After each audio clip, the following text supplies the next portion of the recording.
Hey everyone, welcome to my channel, Singing with Lauren. Today I have a really special video for you.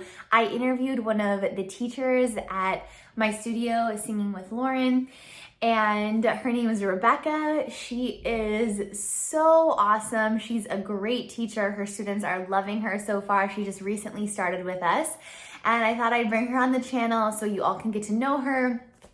And we talked about a lot of really interesting things, everything from, the nature of Zoom lessons as opposed to in-person lessons and how they've kind of evolved as we continue to teach them now that it's been almost a year of lockdown. And additionally, we just talked about life as an artist right now and where we think that the arts will be moving towards the post-pandemic era and society. So I hope you enjoy this video with Rebecca. If you are not yet subscribed to our channel, please click subscribe and give this video a thumbs up so more people and more singers can see it and hear about us. We really, really appreciate it. And if you want to study with Rebecca, you can send us an email at singingwithlauren.com/contact, and that's going to bring you to a little form you can fill out. Tell us a little bit about yourself and what you're looking for in a teacher and the times that you're available, and then we can get you set up with her. So without further ado, here's my interview with Rebecca. Okay, welcome, Rebecca. Rebecca is our newest teacher at Singing with Lauren virtual studio. So I wanted to bring her on to my YouTube channel to give her the spotlight and just talk to her. So, hey. Hi. So tell us, where are you tuning in from? I am in New York on Long Island. Yes, love it. I miss New York so much. That's like one of the first places I'm gonna go, and hopefully things die down. Yes. So tell us a little bit about yourself. We know you're a singer and a teacher, but give us a little bit more detail on that. So hi, I'm Rebecca. I'm a singer and a teacher. Um, yeah, I'm a soprano. I mostly sing opera and classical music, but I love musical theater. I love all sorts of music. I do like pop music as well. I like kind of everything. So Amazing. So tell us a little bit about your training. I started off singing when I was pretty young, and I started taking lessons, and I was very lucky to find a teacher who, not that I had this interest specifically, but who really encouraged classical music and classical singing techniques. So I think I was really lucky to find that, but also did allow me to sing, musical theater. And that's what I really started, primarily being really interested in musical theater and wanting to just sing that. And she kind of nicely opened my eyes to classical music. And that's kind of where I feel like my voice fit best. And I enjoyed singing classical music the most after, trying it out. I still do love musical theater, but yeah. So then I went to college for voice, and I got my master's in voice, and now I teach voice, and I sing when they let me and when I can. I know right now it's a little difficult, but Yeah, to say the least. yeah. Yeah. So that's so funny what you mentioned about how you kind of started in musical theater and then, branched out into classical music. I think that's what happened to so many of us, because Yes. musical theater is just a little bit more accessible, Yeah, when you're in middle exactly. school. And so were you in musicals? Did you kind of get some experience in that when you were in that part of your life, or did you mostly just do opera then? Oh yeah, I didn't do, like, when I was younger and I first started singing, I didn't do any opera. And I was all in musicals. I was very into the musicals in my school. And then as after I graduated high school, I was like, let me, do more opera. And I basically only did opera until I graduated college, where I was doing a little bit more musical theater. And then I went to grad school for classical music, obviously, in opera. But I still, I dabble if they give me a chance, to do musical theater, especially the more legit musical theater. I'm Yes. always willing. Yeah, and I mean, so many, well, not right now, but in the past couple years, it was really fun to see that a lot of the big opera companies were starting to add a show to their season like every year, and they were casting opera singers in the Yeah. roles. And so now also like every audition, even like the other day, I had to do a audition recording and I had to record a musical theater song and I didn't have it before. And almost everywhere is like one musical theater in English, one. So it is important, even if you're not like a musical theater singer and you only want to do classical music, to also like have some experience or have a song you could pull out that's musical theater. Totally.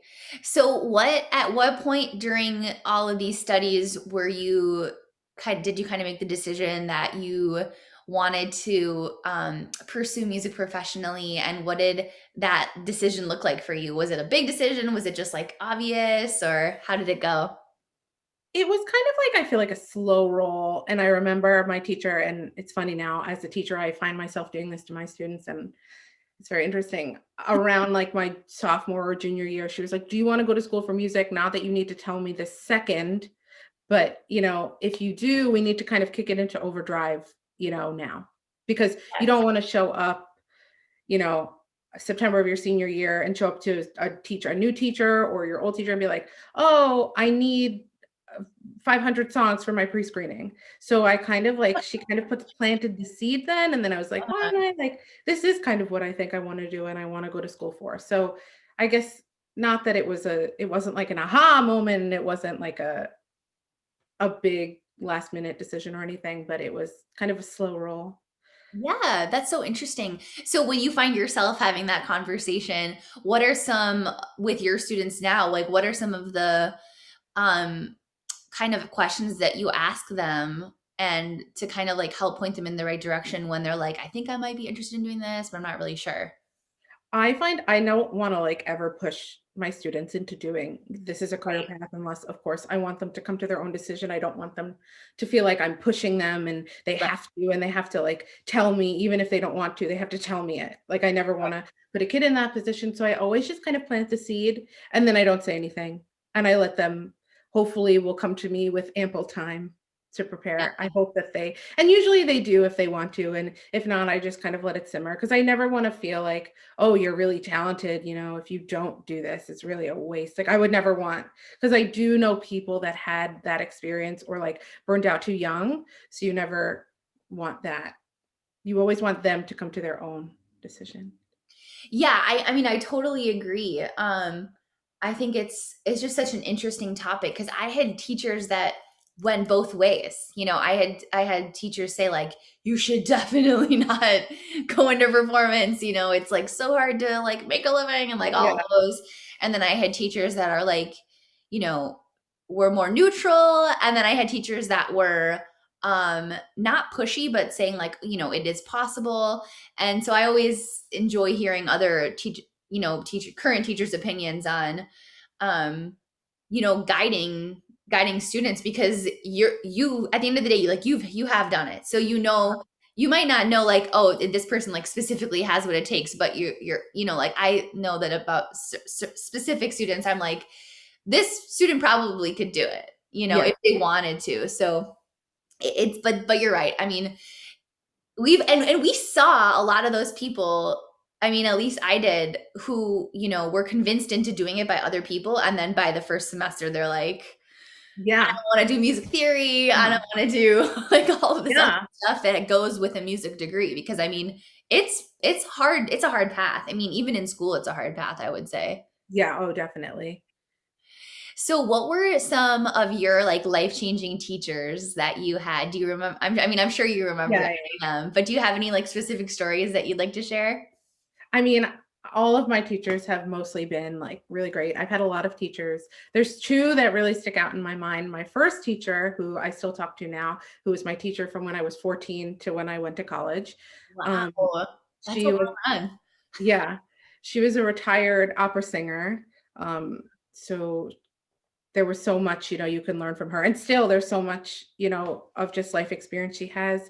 But she's the one that really was like, oh, not pushing classical music, but with her, it was always like, let's do this art song and we could sing some musical theater too, and I'll prepare you for your auditions. But what about this one and this one? And really made sure I was prepared for my college auditions and kind of set up and prepared to go out and know what I needed, sort of. So I was really lucky to have her who kind of started it. And I think Another really influential teacher who's more influential currently is my current teacher. And a note to all students, you should never stop studying. We always can learn. Um, Yes. Even as a teacher, like teachers have teachers, that's what I always impress upon my students. Like I still take lessons. And so my teacher, who I've also been with, I think now for a long time, for 6 years. Oh my God, for 6 years. Nice. And he really changed the way I, think about singing, and has made it possible for me to teach, and has really made it so that I know when I'm doing an exercise or when I'm doing, some sort of singing, I can kind of diagnose my own issues. And that's helped me diagnose my students' issues and become a better teacher. Yeah, I mean, oh, you just brought up like so many good points. So, yes, amazing. We all have teachers. Yeah.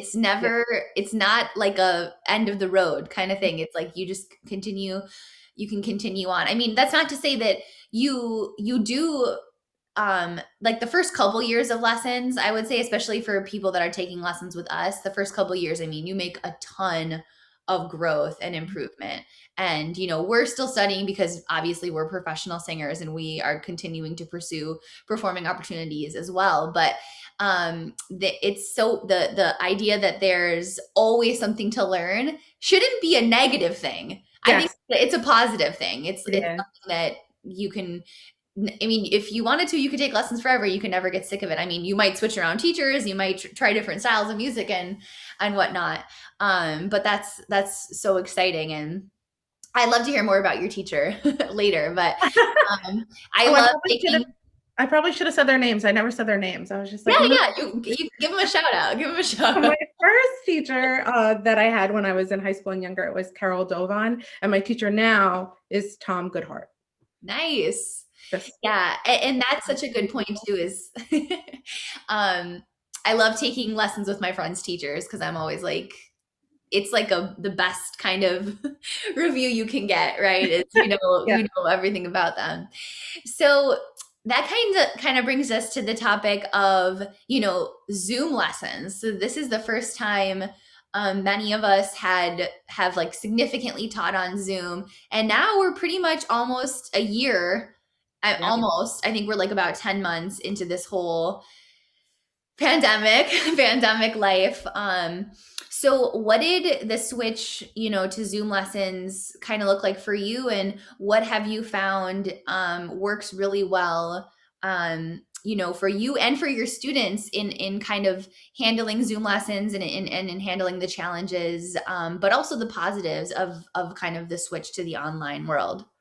Yeah, I was really apprehensive at first, but it was a pretty easy transition, I would say. And I think the Zoom lessons have been going really well, almost as well, if not as well as in-person lessons. There are some things that everybody had to learn, me and the students as well, along the way. It's not going to be exactly the same, but there are actually some things that are better on Zoom than they were in person. So for example, when I was teaching in person, I was always at the piano. I was playing, their songs, I was playing their warm-ups, and the piano is never suited in a place where I can see the students. Now I could set up my computer at my piano so I could stare right at them and make sure it's perfect so I can play and watch, or not play, because now I can't be there because of the lag to play their pieces. So I could really focus 100% on their singing, and I give them tracks, and then I don't have to worry about playing at all. So some things have been really easy of a transition, and some things have been a little more challenging, but I think we've made it work. And I actually like teaching online, I think, better than teaching in person. That's amazing. That is, I actually agree. I really like the online teaching. I was doing some reflection and writing about this earlier this morning, and I think you're right. I mean, there are going to be pros and cons to everything in life. You know what I mean? And definitely in this situation where we're teaching, we're getting used to this whole new medium, basically, and then our students are getting used to it too. At least the ones who came in person and then are switching. Obviously, your students, at my studio they've always been virtual, which I think that is a little bit easier, right? Because like right from the get-go, like this is what it's like. I know a lot of my students, my OGs were also hesitant. I mean, everyone was hesitant at the beginning because they were like, this isn't going to last that long, Yeah. and that's because that's kind of the narrative that we were getting from from the media and whatever what else. But I think that once it kind of sunk in that like this is going to be a while before we can, continue to make music, like why not just make this switch? Like it doesn't have to be perfect. Um, but and like exactly, I love the point that you made about the piano playing. How many lessons have we been in where the piano's like this and you're like, yeah, it's good, keep Yeah. singing. And like I can't even see my student unless I'm like blindly playing the piano, which I'm not a pianist, so No. that's not really that possible for me. And now you can actually see them and you can see their mouth. Yeah, which is eye-opening. There were so many of my students and I was like, that's how you okay. That's how okay. Let's fix that now. I'm glad I can see you. Yes, exactly. So let's talk a little bit about students. So, what would you say are the type of students that you really work well with? And I mean, I know you work well with all students, but what's kind of the specific student that you like? What genre do you like coaching with students? And like how your process is as a teacher? My favorite thing to genre to coach and teach is obviously classical music and also musical theater. I feel more at home in classical music. I feel like I know much more about classical music. Surprisingly enough, even though I've been doing less of it later in my life, I've learned so much more about musical theater in the last like 5 years than I did when I was like doing musical theater, like really into it. So I do feel a little more at home in musical theater now. And I've been trying to, educate myself on musical theater because so many of my students come to me and that's what they want to do. And I really want to make sure I'm giving them like the right music education to go Yeah, forth and do musical theater if that's what they want to do.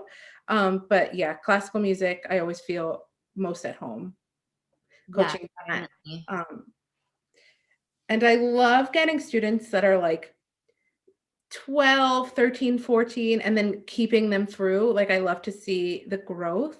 And I think when everybody is different, everybody developmentally is different. I feel like most kids, at 14, they're just right in the sweet spot. Some could be 12, some could be 13.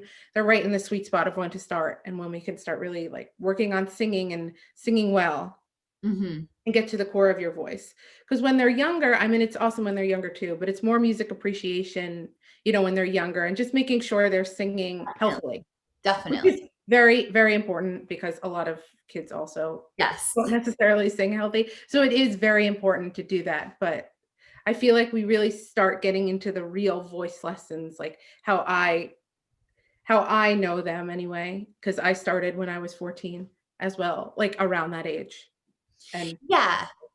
Totally. And I mean, a lot of that is just the changes that the body goes through. I mean, yes, after you're done or you're mostly done going through puberty, I mean, your lungs, your whole body is bigger yeah. and actually can support your sound. So that's that's something I always tell parents too, is that, like of course we can do these lessons with these younger kids, but exactly what you said, we're going to be working on learning to read music, learning to match just pitch, not necessarily looking for improvement. We're not looking for improvement from the 7-year-olds, Yeah. 7 or 8-year-olds. We're just helping them understand and really appreciate this art form. And then as they kind of get into their teens, that's when we're really getting down to business, Yeah. where practicing is paramount, you know, Mhm. and developing all of that Yeah.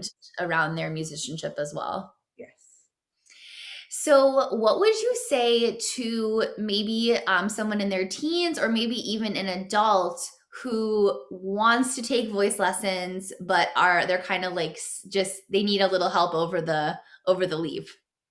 I would say just do it. Just try it. What's the harm? And it's been so good, doing it over Zoom takes the pressure off so much, or FaceTime, whatever you use, like takes the pressure off because I'm not there. And it's like, who am I, to you? Just try. Just go for it. And I've had a few students that even I had been teaching for a while and they were really soft-spoken and really shy, and singing in front of people is very difficult for them. Like, and they were just very nervous. And as soon as we switched to online lessons, I was like, are you singing louder? Because I'm not there. And they were like, yeah. And it wasn't like me, that it was me. It was just like people. Right, I'm right. No, alone. it's the nerves aspect of it. And especially, I find that with adult students too, they're more nervous. The younger you are, the easier it is. Usually, everybody's different to kind of just sing. And the adults, especially adults that haven't ever really taken lessons, are so nervous. They're like, oh, am I bad? Am I whatever? And most people are not bad.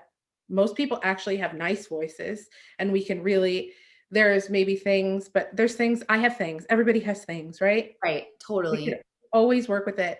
But if I'm not there with you, like, who am I? It's whatever. I'm just another teacher. I'm not here to judge you. I'm here to make you better. That's my job. My job is not to be mean or tear you down or whatever. Right. So just do it. We'll have Yeah. fun. You can sing what you want too. Like, especially, kids usually they have things at school they have to prepare for, or not that's good too. That we will of course have to work on. That's going to take time. If they have an audition, if they have adults, especially who are just starting, if they don't have anything, we could just sing whatever you want until you get an audition or get, something to do, and then we'll work on that. So that's kind of freeing as a teacher too. It's like we could just work on your voice and whatever you want to sing.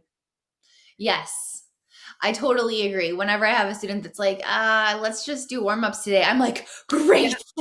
We can like do so much work on your warm-ups because Yeah. usually, like I have to tell myself, okay, it's time to do the song now because we get so much of that real technique work done in the warm-ups. And yeah, I love that you said that, especially for the adults, it really is a more collaborative process with the teacher on song choice. Yeah. Um, you know, with the teens, I mean, I always like ask them, is there like a song you really like or that you really want to sing? And sometimes I pair that with like an assigned song to keep it Yeah. fun. Because I know that like I actually never had any teachers like this, but the students that end up really hating voice lessons are the ones that never get to sing anything that they really want to Yeah. do. So there's definitely some push and pull there, but for the adult students, I mean, we'll help you pick a song that's in your range. Because Hmm. if you come to us with a song that's like, this is definitely not in your range, and we can't really change the key because Yeah. it's the way that the song is written, then we might help you pick a different song. But yeah, it is a freeing experience to be like, okay, like what do you want to sing? Like what do you Yeah. like? What kind of music do you like? So that's amazing. And when you have taught students in the past, especially on Zoom, how do you kind of break up the lesson? Like what is a typical 30-minute lesson look like for you? Well, everyone is different and every lesson is different. We might come and decide every day is different, every That's a good whatever. point. And I find this too. It's like I went into my lesson thinking I was going to do this, and nope, we're not. And so like I'll change it on the fly for Yes. myself and for the students, for everyone. So I'm pretty flexible, but I try to do at least 10 minutes of warm-ups for everyone. Mhm. I try, or depending on how long the lesson is. If it's a half-hour lesson, I try to do at least 10 minutes of warm-ups. I kind of try to push it to like half warm-ups, 15 minutes. I think that that's like a good sweet spot. And warm-ups are not just warming up your voice. They're like also technical work that we will then apply, later into the song. And then I try to spend 15 minutes on the song. Now that can also be if it's a kid who's never read music before or an adult who's never read music before, giving them the music and kind of walking us through that. That could mean text. That could mean just saying the words. Sometimes, the music is really fast and it's hard to get all the words out with singing the notes. So let's break it down. Let's just speak the text and then we'll just sing the notes on ooh or e or a vowel or anything easy. And then we'll put it together. And then sometimes that's kind of interspersing warm-ups in the music. So it's like, okay, I see that the student is having a problem doing this one thing. I kind of take a warm-up that I think will help, and then we'll sing that passage. So it Yeah. can be deceiving. It can seem like there's technical exercises mixed in. It's like, but I thought we were done with those, we're still working on your song. We're not going to stop. Don't worry. So I kind of try to do half and half. Right. No, and totally that's a great point. And we're not doing it to bore the student. We're doing it because that exercise is going to then bleed into their skill set in the song that they're working on. Exactly. Yeah. Yeah, that's funny that you're like, I went into my lesson. I thought I was going to do this. I didn't do that at all. Yeah. It's That's happened to me actually as a student, as a teacher. Yeah. And also some days you wake up and you're like, "Oh, I don't really feel that great today and I have a voice lesson, but maybe you're not super sick, so you still want to come, but maybe you have to like lighten the load a little bit or that." So, okay, this next question is a personal question. Maybe you will have an answer, maybe you won't. But I love asking this to other musicians for myself and for other people too, because I'm sure some people who are watching this are probably already taking lessons and are already singers.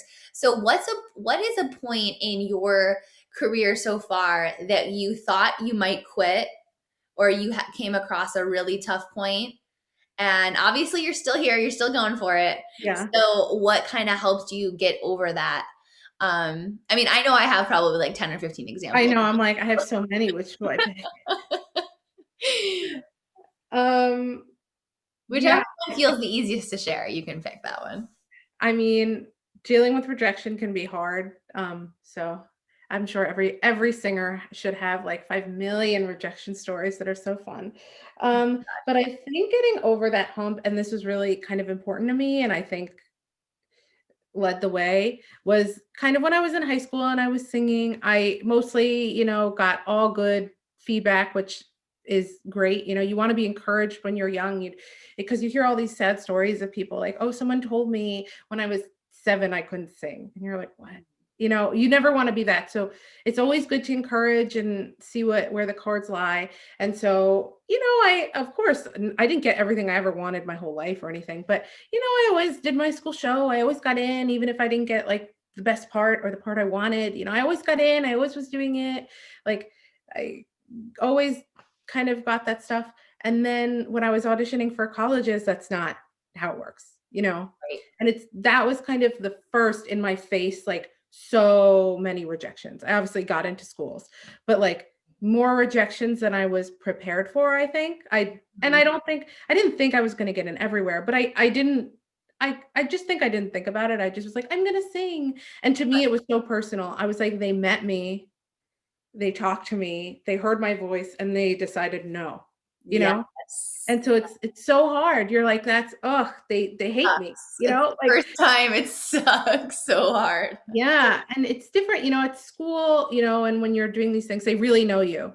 Like the theater teacher really knows you, or the course teacher really knows you. These people, they meet you for 5 minutes. So I think I took it a little more personally because I was like, oh my God, they know me and they rejected me. And in reality, they knew me for 5 minutes and they rejected me, which yeah, no, it's not like good. It's not fun or anything. It still hurts. Yeah. But you kind of just can't take these things so personally. And I was like, maybe I shouldn't. If I get this many rejections now, maybe like, what does that mean for the future? Well, it definitely means you're going to get more. But I Yeah. think that was the biggest moment. And then I decided, what, I'm going to do it and I'm going to see. And more rejections came. But I think after that first initial, like big slew of rejections, that you're just kind of like, let it fall, let it fall. And I kind of learned, because this is also very interesting and something I learned very young, which I'm thankful I learned so young.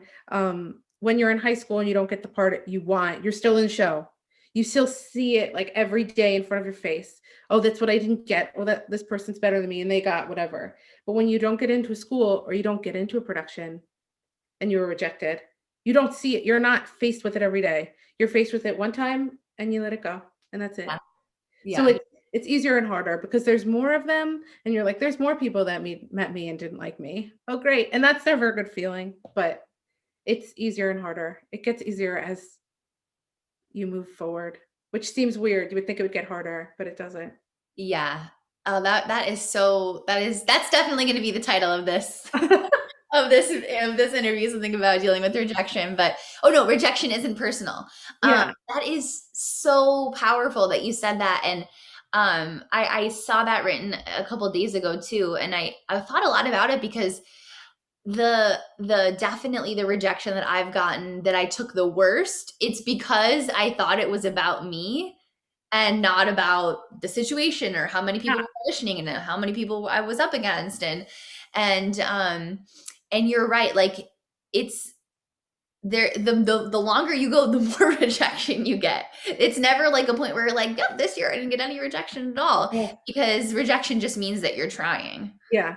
I know I had a student a while ago, or maybe, I don't know what is time, but anymore. But she said, "Oh yeah, well I tried out for that one choir and I didn't get in." And I was like, "Wait, so you're telling me you tried out for one choir one time, you didn't get in, and that has made you never try out again for choir? Like we need to reassess the situation here, because if you want to get in to anything, a lot of times you have to try it, countless amounts of times." Welcome to the club, you Welcome know. to the club. Yes. Just digging for those yeses. That's what I Yeah. always tell myself. Yes. As I'm choking, I don't know what I'm choking on. Uh, so my final question for you, and then we'll wrap up, is, we're not in a post-pandemic life yet, but hopefully we'll be there, by the end of 2021. And what do you think, being an artist and being in the arts will mean, and what will look like in a post-pandemic society? And if you have never thought about this, it's okay. It's just something that's been on my mind with the vaccine coming out now, and the potential for in-person lessons at some point this year. And already they're starting to say that productions, like I had a program that was canceled this past year, a summer, that now they're saying that they're probably going to do it. So it's just something that's been on my mind. So what do you think? Oh, I hope it. I know it, like nothing can go back to normal Yeah. quick. Yeah.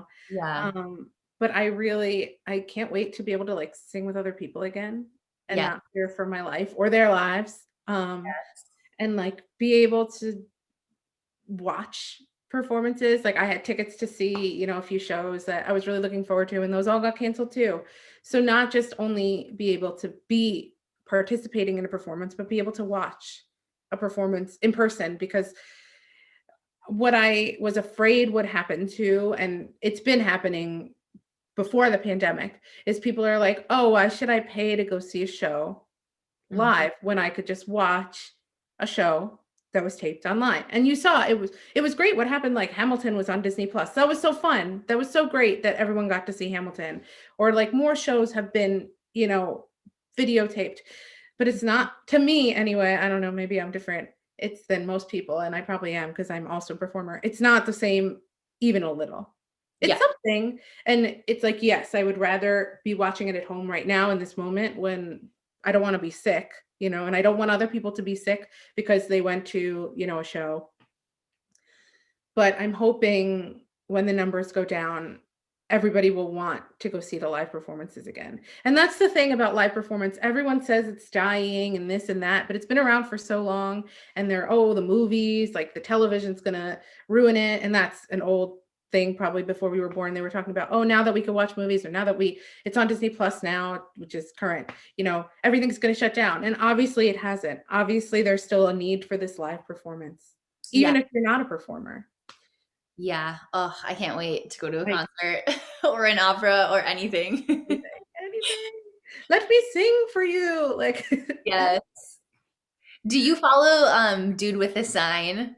no. This guy, I think he lives in New York, and he has like 2 million followers on Instagram, and all he does is like post pictures of himself like holding a sign. And this past week he had one that said, "I just want to go to a concert." And I reposted it. I was just like, seems relevant. Mhm. But yeah, here's hoping. Here's hoping Yeah. at some point this year we'll get to see a live concert / be in a live concert, and do all of that stuff. Well, thank you so much for joining me today, Rebecca. Do you have any final thoughts? Come take lessons with us. Yeah. Well, come take lessons with us. That's the first one. But just sing pretty, everyone. Yes. Don't stop working on your voice. I Yeah. think this is a really good time to hunker down and really work on it. So if you guys are interested in taking lessons with the lovely Rebecca, you can go to singingwithlauren.com/contact, and you can fill out a little survey that we have on there, and send it our way. We'll get you set up with a trial lesson. And of course, You're gonna love her. She's an amazing teacher, has been getting really good reviews so far.